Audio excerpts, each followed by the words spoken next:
वह जानता है कि रोना काल की देखभाल करने में बहुत एफर्ट लगाती है और उसे उसके लिए थोड़ा बुरा लगता है।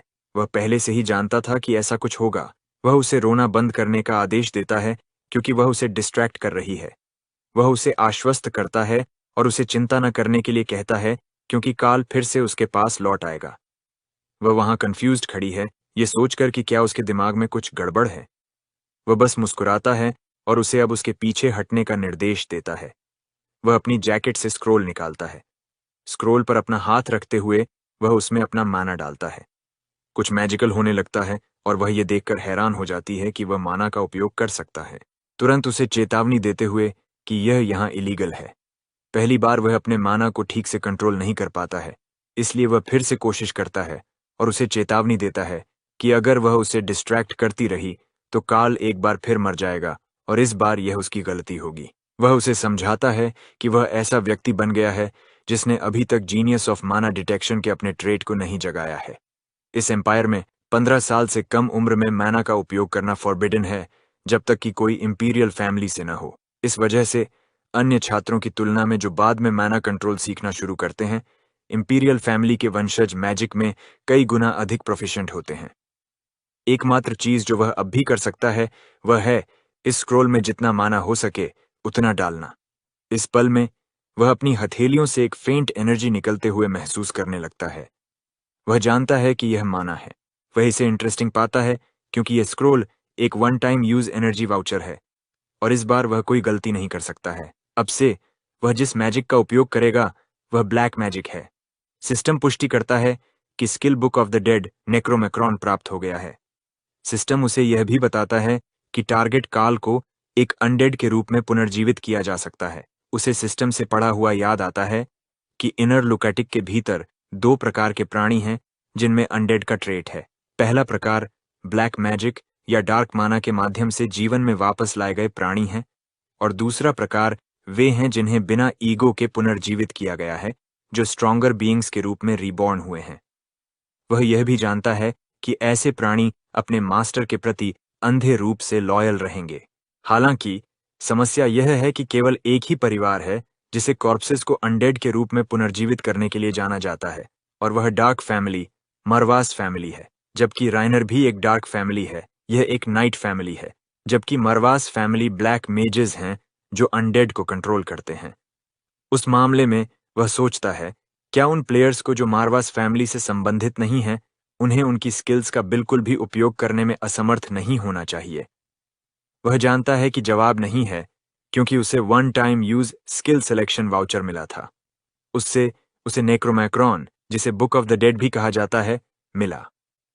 रोना हैरान हो जाती है जब वह यंग मास्टर के मुंह से डार्क ब्लड बहना शुरू होता हुआ देखती है, लेकिन वह इसे थोड़ा और पुश करना चाहता है।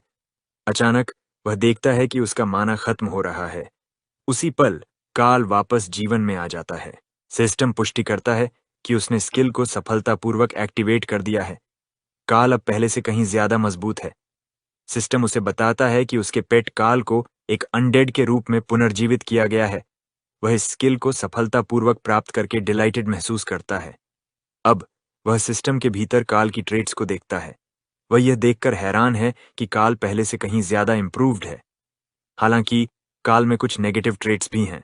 वह काल को बताता है कि वह अब से उसका मास्टर होगा और काल इस तरह से व्यवहार करता है जिससे पता चलता है कि वह अपने मास्टर को पूरी तरह से समझता है। रोना इमोशनल हो जाती है और यंग मास्टर को कसकर गले लगा लेती है। उसे बताती है कि उसे लगा कि उसके साथ कुछ बुरा हुआ है, यह सोचकर कि वह माना का इतनी रेकलेसली उपयोग कैसे कर सकता है। वह काल को भी डांटती है, पूछती है कि वह भी इतना रेकलेस कैसे हो सकता है। वह काल पर चिल्लाती है, उसे बताती है कि उसने उसकी इतनी देखभाल की और उसे गाजर थूकने का आदेश देती है जो उसने उसे खिलाई थी। अब यंग मास्टर का ध्यान हिडन पीस पर केंद्रित हो जाता है। कुछ दिनों बाद वह रात में बाहर निकला। हाथ में मैप था और सोच रहा था कि रास्ता गेम की तरह ही है। वह राइनर फैमिली के दूसरे छिपे हुए पीस की तलाश कर रहा था। वह इसे पाने के लिए दृढ़ था। ये वो की थी जो उसकी लाइलाज बीमारी को थोड़ा कम करने में मदद करेगी। वह सोचता है कि क्या वह बहुत ज्यादा सेंसिटिव हो रहा है, लेकिन अब यह कोई गेम नहीं है, यह हकीकत है। वह एक जगह पर पहुंचता है जहां उसे एक नोटिस बोर्ड दिखता है जिस पर एक चेतावनी लिखी है कि यह मायस फॉरेस्ट है और अगर छोटे बच्चे अंदर गए तो वे खो सकते हैं और मर सकते हैं, इसलिए कृपया अंदर न जाएं। वह मन ही मन सोचता है कि वह दूसरी बार मरना नहीं चाहता। सिस्टम उसे चेतावनी देता है कि उसने मिसिंग चाइल्ड्स फॉरेस्ट में प्रवेश कर लिया है और इस जगह को पार करने में विफल होने पर उसकी मौत हो जाएगी। असलियत में मिसिंग चाइल्ड्स फॉरेस्ट राइनहेलर्स टेरिटोरी के अंदर आता है। ये एक ऐसा जंगल है जहां प्रवेश करना मना है। अंधेरे और घने कोहरे के कारण चाहे कोई रेंजर या पाथफाइंडर कितना भी कुशल क्यों ना हो, उन्हें यहाँ रास्ता खोजने में परेशानी होती है। वह पाता है कि यह सच में इसके नाम जैसा ही है, एक ऐसी जगह जो हर किसी को बच्चे की तरह खो जाने पर मजबूर कर देती है। लेकिन वह यह भी जानता है कि इसका एक और मतलब भी है। अगर कोई बड़ा भी इस जंगल में किसी मॉन्स्टर को मारता है तो उसे कोई आर्टिफैक्ट नहीं मिलेगा। इसके अलावा अगर अंदर आने वाला कोई वयस्क है तो मॉन्स्टर्स की मुश्किल बढ़ जाती है। उसे याद आता है कि सही रास्ता खोजने की कोशिश में वह यहाँ कुछ बार मरा था। इसलिए मिसिंग चाइल्ड्स फॉरेस्ट की डिफिकल्टी रेटिंग कम से कम 2.5 स्टार है, जिसमें 5 स्टार अधिकतम है, क्योंकि यह एक ऐसा गेम है जिसकी डिफिकल्टी सबसे खराब है। उसे याद आता है कि उसे यह पता नहीं था कि कौन सी आइटम्स मिलेंगी और उसने इसे पार करने के लिए कितनी मेहनत की थी। अब जब वह इसके बारे में सोचता है तो यह उसकी लाइलाज बीमारी के लिए एक आइटम खोजने के लिए एकदम सही जगह है। अपनी टॉर्च जलाकर वह जंगल में तलाश शुरू कर देता है। वह जानता है कि मिसिंग चाइल्ड्स फॉरेस्ट को पार करने की सबसे महत्वपूर्ण की धुएं की दिशा है। सटीक रूप से कहें तो जिस दिशा में धुआं जा रहा है उसकी विपरीत दिशा। वह जोर से चिल्लाता है, पूछता है कि वह व्यक्ति कब तक छिपने का इरादा रखता है और सुझाव देता है कि वह अब सामने आ जाए। चारों ओर देखता है, उसे कोई नहीं मिलता और वह सोचता है कि क्या वह व्यक्ति आखिर तक छिपने की योजना बना रहा है। इस समय महल में तालियां अभी भी उसके बारे में सोच रही है और उसे विश्वास नहीं हो रहा कि उसकी सुंदरता का उस पर कोई असर नहीं हुआ। वह इसे बिल्कुल भी समझ नहीं पा रही है। अचानक उसकी नौकरानी एम्मा उससे अनुरोध करती है कि वह युवा मास्टर का पीछा करना बंद कर दे। एम्मा उसे यह भी बताती है कि अगर वह ऐसा करती रही तो उसे खुद डांट पड़ेगी। तालियां उसे शांत करती है और गारंटी देती है कि वह यह सुनिश्चित करेगी कि एम्मा को परिवार से निकाला न जाए। एम्मा उसे समझाती है कि उसका यह मतलब नहीं है। एम्मा सोचती है कि युवा मिस तालिया पहले से ही इतनी प्रतिभाशाली है कि हर कोई उसका अगली मेट्रियर्च के रूप में सम्मान करेगा, और अगर केवल युवा मिस चैले आसपास न होती। वह यह भी सोचती है कि तालिया अपनी ही बहन से इतना हीन क्यों महसूस करती है और इतनी अधीर क्यों हो रही है। एम्मा यह उम्मीद करते हुए उसके कमरे से निकल जाती है कि तालिया ने शायद हार मान ली है और अब सो रही है। हालांकि जब एम्मा उसके कमरे की जांच करती है तो तालिया पहले ही जा चुकी है। एम्मा सोचती है कि क्या वह युवा मास्टर नॉक्स को खोजने गई है। जल्दी से एम्मा महल में सभी को जगा देती है। तालिया सच में नॉक्स को जंगल में ढूंढने में कामयाब हो जाती है, जिससे वह हैरान रह जाता है। वह उससे पूछता है कि वह यहाँ क्या कर रही है। अचानक युवा सोर्ड्समैन को खतरा महसूस होता है और वह उससे कहता है कि उसके पीछे हो जाए। वे दोनों एक ग्रे वुल्फ को आते देख चौंक जाते हैं। वह सोचता है कि क्या यह जंगल ग्रे वुल्फ के क्षेत्र का हिस्सा है। तालिया को एहसास होता है कि उसके पास अभी सिर्फ एक डैगर है। भेड़िया उनके चारों ओर चक्कर लगाना शुरू कर देता है और दूसरों को भी उसके साथ शामिल होने का इशारा करता है। अचानक ग्रे वुल्फ उन पर हमला कर देता है। वह डर जाती है, लेकिन वह शांत रहता है। हमला करते हुए भेड़िए को देखते हुए वह आगे बढ़ता है और अपनी तलवार के एक ही वार से उसे तुरंत मार देता है। वह बहुत प्रभावित होती है और सोचती है कि हालांकि यह सिर्फ एक भेड़िया था, लेकिन उसने उसे बहुत सफाई से मार दिया। नॉक्स शांति से उसकी ओर देखता है और कहता है कि वह उससे फिर से पूछेगा कि वह यहाँ क्या कर रही है, क्योंकि उसने सोचा था कि उसके भाई ही उसका पीछा करेंगे। वह बस मुस्कुराती है और जब वह उसके हाथों में एक नाइट स्ट्रोल देखती है तो वह सोचती है कि उसके पास यह क्यों है। वह उसका जवाब मांगता है और अगर वह जवाब नहीं देती तो उसे अकेला छोड़कर चले जाने की धमकी देता है। उसकी ओर चलते हुए वह उसका हाथ पकड़ती है और उसे बताती है कि वह कुछ भी अजीब नहीं कर रही है। दरअसल बस इतना है कि वह अचानक इतना मजबूत हो गया और उसने उसकी तरह मजबूत बनने के बारे में सोचा। वह बताती है कि उसने खिड़की से बाहर देखा और उसे वहां देखा और वह उत्सुक थी कि वह कहाँ जा रहा था। जैसा कि उसने सोचा था, उसे विश्वास था कि उसके पास किसी तरह की खास ट्रेनिंग मेथड है। वह उसे बताती है कि यही कारण है कि उसने उसका पीछा किया और इस जंगल को देखकर वह बिना सोचे समझे इसमें कूद गई।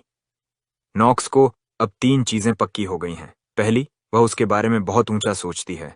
दूसरी, वह उसके प्रति शत्रुतापूर्ण नहीं है, जो एक राहत है। और तीसरी, वह सिर्फ एक बच्ची है जो यह नहीं समझती कि देर रात दूसरों का पीछा करना कितना खतरनाक है।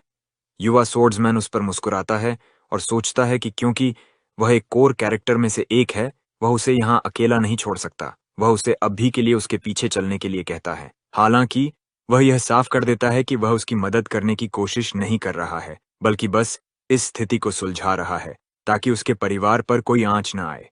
वह अपनी गलती मानती है और इसके लिए माफी मांगती है। वह उम्मीद करता है कि वह शायद फिर से कुछ भी खतरनाक नहीं करेगी।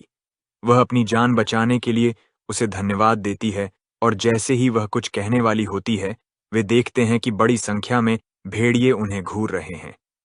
युवा मास्टर उसे उससे दूर हटने का आदेश देता है और जलती हुई टॉर्च उसे सौंप देता है। वह उसे निर्देश देता है कि उसे अपने घर के रास्ते पर जाना चाहिए। जब वह भेड़ियों पर अपनी तलवार चलाता है, तो वह सोचता है कि कुछ अप्रत्याशित वेरिएबल्स हैं जिन पर उसे फिर से ध्यान देने की जरूरत है। वह जानता है कि यह जगह सिनारियो शुरू होने से पहले मौजूद है और चूंकि यह एक प्रोलॉग के भीतर का क्षेत्र है, इसलिए यहाँ कोई बॉस मॉन्स्टर्स नहीं होंगे। हालांकि एक एलीट मॉन्स्टर जो एक बॉस से एक रैंक नीचे है, यहाँ दिखाई देगा और ये उस ग्रे वुल्फ का एक विकसित रूप होगा जिसे उसने अभी अभी मार डाला था, एलीट ग्रे वुल्फ। लेकिन सिर्फ ये जानना कि उसका दुश्मन कौन है, इसका मतलब ये नहीं है कि चीजें उसके लिए आसानी से चलेंगी। वह भेड़ियों पर वार करता है और उन्हें मारना शुरू कर देता है। भेड़िए उस पर लगातार हमले करते रहते हैं और वह उन्हें मारता रहता है। उसे वे शब्द याद आते हैं जो वह चॉन होने और इनर लुनाटिक खेलने के दौरान ऐसे समय में हमेशा दोहराता था। क्या वह सच में कमजोर था?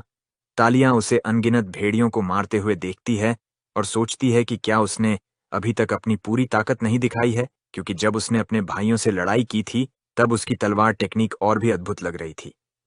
वह यह भी सवाल करती है कि क्या उसने पहले ग्रे वुल्व्स को मारा है। इस बीच नॉक्स सोचता है कि वह अभी भी बहुत कमजोर है। एक बहुत बड़ा ग्रे वुल्फ उसके सामने आता है और वह उसे तुरंत एलीट ग्रे वुल्फ के रूप में पहचान लेता है। जल्द ही महल से बहुत से लोग उन्हें खोजने के लिए जंगल में चले जाते हैं। वे जंगल के पास उनके पैरों के निशान पाते हैं और उन्हें साफ हो जाता है कि नॉक्स और तालियां अंदर चले गए हैं। एम्मा भी खोज दल में है और उन्हें तुरंत अंदर जाने का आग्रह करती है। हालांकि रॉडवेल उसके विचार को अस्वीकार करता है और इसे मूर्खतापूर्ण कहता है। एम्मा यह जानना चाहती है कि वह अंदर क्यों नहीं जाना चाहता। रॉडवेल उसे समझाता है कि यह एक ऐसा जंगल है जिसे राइनहर भी पार नहीं कर पाया है। सिस्टम से पता चलता है कि मिसिंग चाइल्ड्स फॉरेस्ट राइनहर फैमिली के क्षेत्रों में सबसे ऊंचे स्थानों में से एक है, और जबकि राइनहर फैमिली साउथ की सबसे मजबूत डार्क फैमिली के रूप में जानी जाती है, यह तथ्य कि अभी भी एक ऐसा जंगल है जिसे वे पार नहीं कर पा रहे हैं, इसका मतलब यह है कि वे अक्षम हैं। इसके अलावा यह सच्चाई कि केवल बच्चे जो वयस्क नहीं हुए हैं वे ही जंगल में प्रवेश कर सकते हैं और जंगल को केवल बच्चों द्वारा ही सफलतापूर्वक पार किया जा सकता है, अभी तक उन्हें पता नहीं चला है। हेड बटलर सोचता है कि युवा मास्टर जंगल में क्यों गया। वह नहीं सोचता कि लड़का किसी दिमाग को नियंत्रित करने वाले मॉन्स्टर द्वारा मोहित हो गया था। निशानों को देखकर वह देखता है कि नॉक्स निश्चित रूप से सावधानी से चला था। एस्टेट की सबसे मजबूत मना बैरियर से किसी के भी पार जाने का कोई निशान नहीं है, जिसका मतलब है कि युवा मास्टर ने जानबूझकर जंगल में प्रवेश किया था। वह अपने आप से मानता है कि वह गलत था और अब वह इस बात से इनकार नहीं कर सकता कि नॉक्स पहले जैसा कमजोर युवा मास्टर नहीं रहा। रॉडवेल एम्मा को बताता है कि उन दोनों के लौटने का केवल एक ही तरीका है। युवा मास्टर को अपनी समझ का उपयोग करना होगा और जंगल से बाहर निकलने का रास्ता खोजना होगा। एम्मा भावुक हो जाती है, उसकी आंखों में आंसू भर आते हैं क्योंकि वह अपनी युवा मिस को मरने का कारण खुद को मानती है। दूसरी तरफ युवा सोर्ड्समैन भेड़ियों को मारता रहता है। वह तालिया को अपनी नाइफ बाहर निकालते हुए देखता है और वह सोचता है कि डरने के बावजूद भी उसने अपना ध्यान नहीं खोया है। वह उसे अनावश्यक रूप से हमला न करने की सलाह देता है क्योंकि वह घायल हो सकती है और उसे इससे दूर रहने के लिए कहता है। वह उसे अपनी ताकत बचाने और अगर उस पर हमला होता है तो भागने के लिए इसका इस्तेमाल करने का भी निर्देश देता है, क्योंकि तभी वह अपने बचने की संभावना को थोड़ा बढ़ा सकती है। वह जानता है कि एक एलीट वुल्फ को मारना विशेष रूप से खतरनाक नहीं है क्योंकि इसकी रेटिंग सिर्फ 2.5 स्टार्स है। वह बस तालिया को सतर्क और अपने आसपास की चीजों पर प्रतिक्रिया करने में सक्षम रहना चाहता है। उसे देखते हुए वह देखता है कि उसने अच्छी तरह से सीखा है। भले ही वह अभी उस स्तर पर नहीं है जहां वह उस पर अपनी पीठ को कवर करने के लिए भरोसा कर सके। वह जल्दी से आवर ऑफ द जीनियस को सक्रिय करता है। उसका इरादा इस स्किल का उपयोग करके उसे एक ही वार में मारना है। जैसे ही एलीट ग्रे वुल्फ उस पर छलांग लगाता है, वह उसे तुरंत मार डालने में कामयाब हो जाता है। फिर वह देखता है कि बाकी भेड़िए रुक गए हैं, लेकिन अचानक वे फिर से उस पर एक एक करके हमला करना शुरू कर देते हैं और वह उन्हें मारता रहता है। इस बार भेड़िए इतने हिंसक और आक्रामक हैं कि तालियां उसकी सुरक्षा के लिए चिंतित हो जाती हैं। वह सोचती है कि भले ही नॉक्स ने उसे खतरनाक होने पर भागने के लिए कहा था, वह अब ऐसा नहीं कर सकती। इसलिए वह एक पेड़ पर चढ़ जाती है। अंत में वह उससे पूछता है कि क्या वह उसकी मदद करने की योजना बना रही है। तालिया पूछती है कि क्या वह घायल है। वह जानता है कि उससे मदद के लिए कहना बेकार है, इसलिए वह उसे यकीन दिलाता है कि वह ठीक है। फिर भी वह समझता है कि यह लापरवाही का समय नहीं है। वह इस बात से राहत महसूस करती है कि नॉक्स को चोट नहीं लगी है। वह असहज हो जाता है। यह महसूस करता है कि उसने अभी अभी उसे अपना दयनीय पक्ष दिखाया है और उसकी स्किल से होने वाला रिकॉइल पहले ही आ चुका है। वह जानता है कि यह अभी खत्म नहीं हुआ है। वह एलीट वुल्फ को आखिरकार अपने पैरों पर खड़ा होते हुए देखता है। सबसे पहले एलीट वुल्फ उसकी हर हरकत को देखते हुए उसके चारों ओर चक्कर लगाता है। फिर अचानक ये पूरी गति से नॉक्स पर हमला करता है, लेकिन एलीट वुल्फ एक अजीब टेक्निक का उपयोग करता है। सबसे पहले ये भागता है, फिर अचानक फिर से प्रकट होता है, उस पर कूदता है और उसके कंधे को घायल करके फिर से पीछे हट जाता है। दूसरी बार ये बिल्कुल उसी तरह से अपना हमला दोहराता है। युवा मास्टर सोचता है कि इसे 2.5 स्टार मॉन्स्टर होना चाहिए, लेकिन एलीट वुल्फ उससे कहीं ज्यादा चालाक है जितना उसने सोचा था। उसे एहसास होता है कि उसे अपना तरीका बदलना होगा। वह यह भी देखता है कि यह एलीट ग्रे वुल्फ गेम की तुलना में ज्यादा चालाक और धूर्त है। वह जानता है कि यह अब छिपा हुआ है, उसे देख रहा है और फिर से हमला करने के मौके का इंतजार कर रहा है। पिछले 2 हमलों ने उसे पूरी तरह से हैरान कर दिया। उसे पहले इसकी चालाकी को न पहचानने का पछतावा होता है जब यह दूसरे भेड़ियों को आज्ञा दे रहा था, और यह सोचकर कि यह इलाके और भौगोलिक फायदों का भी फायदा उठाएगा। वह जानता है कि उसे पहले अपनी सुरक्षा बढ़ानी होगी। अचानक एलीट वुल्फ फिर से हमला करता है और इस बार नॉक्स उस पर एक वॉर करता है, लेकिन इसका कोई असर नहीं होता है। ऐसा लगता है कि भेड़िया उसके एक बड़ा वॉर करने और एक ओपनिंग दिखाने का इंतजार कर रहा था। एलीट तुरंत पलटवार करता है और सोर्ड्समैन इसकी भविष्यवाणी करने में विफल रहता है। वह सोचता है कि क्या वह सिर्फ इसलिए बहुत ज्यादा उत्साहित हो गया था क्योंकि उसने इस गेम को कई बार पार किया था। वह जानता है कि यह एक मूर्खतापूर्ण फैसला था। फिर कहीं से तालिया का डैगर उसकी आंख में जा घुसता है। वह सोचता है कि अगर एलीट वुल्फ ओपनिंग्स बना सकता है तो वे भी बना सकते हैं। वह व्यक्ति जिसने वह अप्रत्याशित वेरिएबल बनाया था, वह तालियां थी। मौके का फायदा उठाकर वह अपनी तलवार के एक ही वार से एलीट ग्रे वुल्फ को मार डालता है। तालियां दो और भेड़ियों को उनकी लड़ाई को देखते हुए देखती है, और जब नॉक्स एलीट को मार डालने में कामयाब हो जाता है तो वे पीछे हट जाते हैं। यह देखकर वह पेड़ से नीचे उतरती है और उसकी ओर दौड़ती है। वह जानना चाहती है कि क्या वह ठीक है। वह उसे बताता है कि वह केवल उसकी वजह से बचा है और इसके लिए उसे धन्यवाद देता है। अपना आभार व्यक्त करने के बाद वह सोचता है कि क्या उसने अभी अभी उस दुश्मन को धन्यवाद दिया है जो भविष्य में उसे मार डालेगा, लेकिन अभी के लिए यह उसकी चिंता नहीं है। वह पूछती है कि क्या उसे अभी चोट लगी है, क्योंकि उसने उसके कंधे पर कुछ बड़े घाव देखे थे। वह जवाब देता है कि यह सिर्फ एक मामूली घाव है और चिंता करने की कोई बात नहीं है। उसे इस बात से राहत महसूस होती है कि उसे कहीं और चोट नहीं लगी है। अचानक एक छोटा स्पाइडर उसके कंधे पर कूद जाता है और वह चिल्लाती है कि यह एक और मॉन्स्टर है। वह जल्दी से उसकी बाहों में कूद जाती है और उसे कसकर पकड़ लेती है। वह उसे बताती है कि एक स्पाइडर है और उसे कसकर पकड़ लेती है। युवा मास्टर सोचता है कि वह कब तक उसे पकड़े रहने का इरादा रखती है। वह यह भी उत्सुक है कि क्या वह सच में स्पाइडर से डरती है या वह सिर्फ उसे गले लगाना चाहती है। वह लापरवाही से स्पाइडर को दूर करता है और उससे सवाल करता है, पूछता है कि क्या मकड़ी जैसी कोई चीज उसे डराती है। फिर वह किस वजह से उसके पीछे जंगल में आई।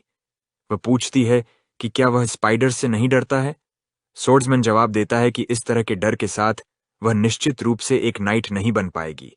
यह सुनकर वह गुस्सा हो जाती है और उससे पीछे हट जाती है। वह मुस्कुराता है, ये सोचकर कि आखिरकार उसने उसे छोड़ दिया। वह जानता है कि वह केवल उसकी वजह से बचा है, लेकिन वह यह कहने में हिचकिचाता है क्योंकि वह अचानक चिल्ला सकती है। अब उन्हें बस जंगल से बाहर निकलने की जरूरत है। अब सुबह हो गई है और खोज दल अभी भी जंगल के बाहर इंतजार कर रहा है। एम्मा चिंतित है, सोच रही है कि क्या वे बच गए या नहीं। वह यह सोचकर चिंतित महसूस करती है कि मिस टालिया का गायब होना दोनों परिवारों के बीच समस्याएं पैदा कर सकता है। रॉडवेल सोचता है कि क्योंकि इस इलाके में बहुत से बच्चे मिसिंग चाइल्ड फॉरेस्ट के भीतर लापता हो जाते हैं, ऐसे लोग हैं जो गुप्त रूप से दावा करते हैं कि रेनहर फैमिली अक्षम है। अचानक एम्मा जंगल की ओर इशारा करती है और दूसरों को बताती है कि जंगल का कोहरा हटने लगा है। अब वे देखते हैं कि मिसिंग चाइल्ड फॉरेस्ट साफ हो गया है। वह निश्चित रूप से नहीं जानती है, लेकिन वह यही सोचती है कि मायाज़्मा हट रहा है। रॉडवेल उसकी बात की पुष्टि करता है और उसे बताता है कि वह सही है। वह समझाता है कि इसका मतलब है कि जंगल साफ हो गया है और वे जिस एकमात्र संभावना के बारे में सोच रहे थे, वह हकीकत में बदल गई है। अब वे सभी जंगल में प्रवेश करते हैं और एम्मा दूसरों को बताती है कि इसका मतलब है कि उनके युवा मास्टर नॉक्स ने यह कर दिखाया। अचानक वे युवा मास्टर और तालिया को जंगल से बाहर आते हुए देखते हैं। एक नौकर टिप्पणी करता है कि यह सोचना मुश्किल है कि वह सच में जंगल को पार कर सकता है और वह ऐसे बाहर आ रहा है जैसे कुछ हुआ ही नहीं। रॉडवेल सोचता है कि वह मुस्कुराने से खुद को रोक नहीं सकता। अब उसे यकीन है कि रेनर फैमिली के भीतर वंशजों का पदानुक्रम बहुत उथल-पुथल का अनुभव करने वाला है। नॉक्स खोज दल को देखता है और सोचता है कि हर कोई यहाँ क्यों इकट्ठा हुआ है। एम्मा तालिया की ओर दौड़ती है और उसे गले लगाती है, उसे बताती है कि वे उसके बारे में बहुत चिंतित थे। रॉडवेल युवा मास्टर को बताता है कि परिवार उसकी गुमशुदगी को लेकर भी चिंतित था। नॉक्स को यह विश्वास करना मुश्किल लगता है कि परिवार उस जैसे बेकार इंसान के बारे में चिंतित होगा, यह सोचकर कि यह सिर्फ इसलिए है क्योंकि उनके डार्क फैमिली की प्रतिष्ठा दांव पर है। एम्मा तालिया को स्टिल राइनर फैमिली के 7 नियमों के बारे में फिर से याद दिलाना चाहती है और उसे उसका पालन करने का आग्रह करती है। तालिया एक बार फिर से माफी मांगती है, दोहराती है कि उसे खेद है। एम्मा हंसती है और उसे बताती है कि एक नीची मेड के रूप में वह तालिया को कैसे दोष देने की हिम्मत कर सकती है, ये कहते हुए कि पेट्रियार्क उसे खुद नियमों की शिक्षा देंगे। नॉक्स सोचता है कि लगता है कि इस मेड में भी असाधारण स्टेमिना है।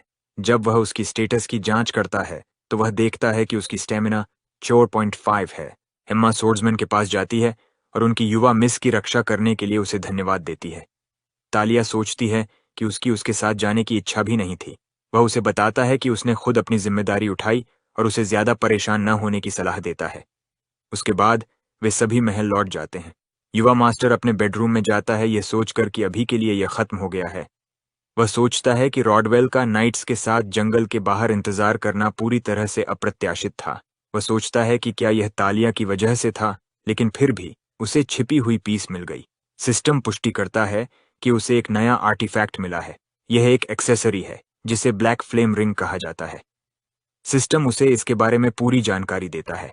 वह इसके स्पेशल इफेक्ट के बारे में पढ़ता है जिसमें कहा गया है कि जब वह इसे पहनकर किसी टारगेट को हराता है तो वह उनकी बहुत कम लाइफ फोर्स चुरा लेगा और उसे अपनी में बदल देगा। इसके अलावा टारगेट का रैंक जितना ऊंचा होगा वह उतनी ही अधिक लाइफ फोर्स चुराएगा। अब वह जानता है कि किसी और की लाइफ फोर्स चुराने में सक्षम एकमात्र आर्टिफैक्ट यह ब्लैक फ्लेम रिंग है। हालांकि वह यह भी समझता है कि इस रिंग के होने का मतलब यह नहीं है कि उसे लंबी जिंदगी मिलेगी, क्योंकि किसी की जिंदगी को असीम रूप से नहीं बढ़ाया जा सकता है। यह सोचकर कि लाइफ फोर्स की बहुत कम मात्रा ही चुराई जा सकती है, उसे एहसास होता है कि अपनी लाइलाज बीमारी को दूर करना आसान नहीं होगा। फिर भी वह मानता है कि जब तक वह संघर्ष कर सकता है और आगे बढ़ सकता है, तब तक मौत की कगार पर एक निराशाजनक जीवन जीने से कहीं बेहतर है।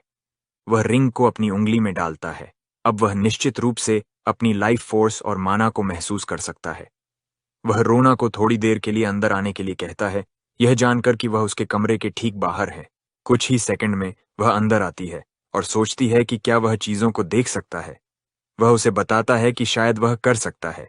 यह सोच उसे डराती है और वह उससे पूछती है कि क्या वह उसका नग्न शरीर भी देख सकता है। युवा मास्टर गुस्सा हो जाता है और उस पर चिल्लाता है, यह जानने की मांग करता है कि वह क्या बात कर रही है। फिर अपनी उंगली से उसके माथे पर झटका देता है। वह उसे बताती है कि उसे दर्द हुआ और सोचती है कि उसकी उंगली का झटका सामान्य से भी ज्यादा दर्दनाक क्यों लगता है। वह उसे बकवास बंद करने के लिए कहता है और फिर से आर्म रेस्टल करने की पेशकश करता है। वह उससे पूछती है कि क्या वह इस बार फिर से जीत जाती है, क्या वह सच में उसकी सैलरी बढ़ाएगा। वह मान जाता है और उसे पूछता है कि अगर वह हार जाती है तो क्या होगा। वह अपनी सैलरी का 20% भी दांव पर लगाती है। दोनों इस शर्त पर सहमत हो जाते हैं। हालांकि इस बार वह उसे 1 सेकंड के भीतर हरा देता है। वह इस परिणाम को देखकर हैरान है। हारने के बाद वह पूछती है कि क्या वह सच में सोचता है कि एक सम्मानित परिवार के बेटे के लिए एक नौकर की पहले से ही दयनीय सैलरी को 20% कम करना उचित है। वह मुस्कुराता है और उससे सहमत होता है। कहता है कि राइनहर फैमिली के अफवाहों वाले बेकार इंसान के रूप में उसने सम्मान जैसी तुच्छ चीजों की परवाह न करने का फैसला किया है। वह उसके सामने झुकती है और अपनी माफी देती है। सिस्टम उसे बताता है कि उसकी लगातार बीमारी के प्रभाव सक्रिय हो गए हैं और उसे रिस्ट फ्रैक्चर लेवल 2 मिल गया है। वह इन नकारात्मक लक्षणों से परेशान हो जाता है। वह रोना से कहता है कि वह उसकी सैलरी नहीं काटेगा और इसके बदले में उसे जाकर उसके लिए कुछ बर्फ और एक गीला तौलिया लाना होगा। वह सोचकर चिंतित हो जाती है कि उसका युवा मास्टर ठीक नहीं लग रहा है। सोर्ड्समैन सोचता है कि फिलहाल वह सिर्फ अंगूठी पाकर ही संतुष्ट है। अब उसे बस थोड़ा आराम करने की जरूरत है। समय बीतता है और 2 हिडन पीसेस, कार्ल और द ब्लैक फ्लेम रिंग, उसी के पास रहते हैं। उन्हें प्राप्त किए 6 महीने हो गए हैं और अफसोस की बात यह है कि उसे दोनों में से किसी का भी उपयोग करने का मौका नहीं मिला है। तभी यह निर्णय आया कि नॉक्स को ग्राउंडेड कर दिया गया है। ऐसा नहीं है कि उसने कोई परेशानी खड़ी की हो। उसने तो लापता बच्चे के जंगल को भी साफ कर दिया। उसे विश्वास नहीं होता कि उसे ग्राउंडेड किया गया है, जबकि उन्हें उसे इनाम देना चाहिए। यह उसे अविश्वसनीय लगता है। वह रोना की ओर मुड़ता है और पूछता है कि क्या वह उससे सहमत है। वह बस जवाब देती है कि वह परिवार की एक नौकरानी है और अगर उसने पेट्रियार्क के बारे में बुरा बोला तो उसकी सैलरी काट दी जाएगी। नॉक्स अपने हाथ पर कसम खाता है कि अगर उसने उसकी पसंद के अनुसार काम नहीं किया तो उसकी सैलरी काट दी जाएगी। उसकी धमकी सुनकर वह तुरंत उसे बताती है कि पेट्रियार्क उसके साथ बहुत ज्यादा सख्त हैं। वह यह भी बताती है कि वह यह भी नहीं समझ सकता कि वह कैसा महसूस करती थी। वह सोचता है कि वह इस जीवन के अनुकूल होने के लिए कितनी मेहनत कर रहा है, कार्ल के विकास को देखते हुए एक बहुत ही उत्पादक जीवन जी रहा है। हालांकि वह जानता है कि वह इस तरह से जारी नहीं रह सकता क्योंकि उसका जीवन अभी भी कम हो रहा है। सिस्टम उसे दिखाता है कि टर्मिनल इलनेस के कारण उसके पास 147 दिन का जीवन बचा है। वह सोचता है कि यह बदतमीज सिस्टम उसके जीवन में उससे भी ज्यादा रुचि रखता है। वह व्यंग्यात्मक रूप से सिस्टम को इतनी अच्छी तरह से समझाने के लिए धन्यवाद देता है। आखिरकार वह तय करता है कि वह अब और बर्दाश्त नहीं कर सकता और उसे अपने पिता के पास जाकर किसी तरह बाहर जाने की अनुमति लेनी होगी। रोना उसके दरवाजे पर दस्तक देती है और उसे बताती है कि उसने उसके लिए और नहाने का पानी गर्म कर दिया है। अचानक रॉडवेल उसके कमरे में आता है और उसे बताता है कि पेट्रियार्क ने उसे बुलाया है। उसके पिता अपने ऑफिस में बैठे नाइट ऑफ स्लॉटर और उन्होंने कैसे अनगिनत राक्षसों और दानवों को मारा, इसके बारे में सोच रहे हैं। उन्हें वह समय याद आता है जब दानव हर जगह घूम रहे थे और इंसान जो नाइट ऑफ स्लॉटर के दौरान उनके बीच फंस गए थे। उन्हें याद आता है कि यह एक आपदा जैसा था। वह उम्मीद करते हैं कि एक दिन उनके बेटों में से कोई सुप्रीम ब्लैक सोर्ड सीख लेगा। फिर भी वह जानते हैं कि वह संभावनाओं पर भरोसा नहीं कर सकते। उन्हें ऐसी प्रतिभा चाहिए जो निश्चित हो, क्योंकि उनमें से एक को उन्हें मारना होगा। रॉडवेल उनके ऑफिस में आता है और उन्हें बताता है कि युवा मास्टर जल्द ही यहाँ होंगे। तेओ अपने आप में सोचता है कि नॉक्स देर से आ रहा है और रॉडवेल को उसे तुरंत अंदर भेजने के लिए कहता है। वह सोचता है कि लापता बच्चे का जंगल एक ऐसी जगह है जिसे साफ करना वह भी नहीं जानता, और यह सोचना कि नॉक्स उस जगह को साफ कर पाया उसे इनाम देना उचित होगा। तेओ अपने बेटे को बताता है कि उसने उसे उसके इनाम पर चर्चा करने के लिए बुलाया था और वह सिर्फ एक रिक्वेस्ट कर सकता है। वह सिर्फ एक रिक्वेस्ट पूरी करेगा, चाहे वह कुछ भी हो। युवा सोर्ड्समैन इसके बारे में सोचता है और सोचता है कि उसे क्या एक चीज